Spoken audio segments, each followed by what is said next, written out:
மாவட்டம் உடையார்பாளையம் தெற்கு தெருவில் அமைந்துள்ள அருள்மிகு ஸ்ரீ பச்சை காளியம்மன் சுவாமிக்கு மகா கும்பாபிஷேக விழா வெகு விமர்சையாக நடைபெற்றது.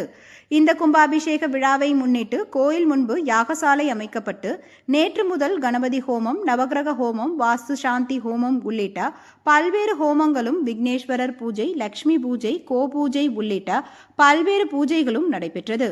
அதனைத் தொடர்ந்து முதல் கால யாக பூஜை நடைபெற்று வந்த நிலையில் இன்று இரண்டாம் கால யாக பூஜை நடைபெற்றது.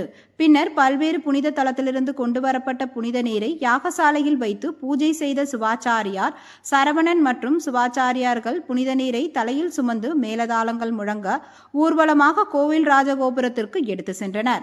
பின்னர் கோவில் கோபுரத்தை சுற்றி கருட பகவான் வட்டமிட ராஜகோபுர கலசத்தில் புனித நீர் ஊற்றி சிவாச்சாரியார்கள் வேத மந்திரம் முழங்க கும்பாபிஷேகத்தை செய்து வைத்தனர்.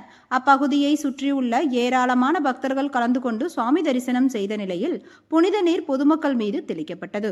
பின்னர் தீபாராதனை காட்டப்பட்டு கும்பாபிஷேகத்தில் கலந்து கொண்ட அனைவருக்கும் அன்னதானமும் அருள் பிரசாதமும் வழங்கப்பட்டது.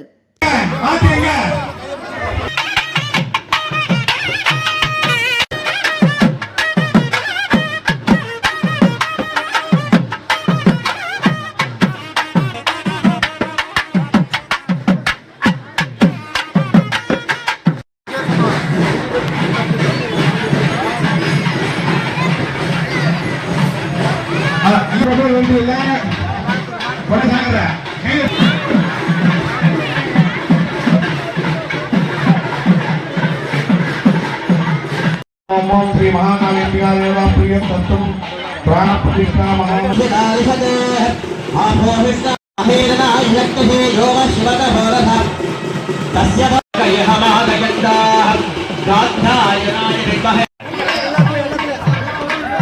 अंदर आन्मीக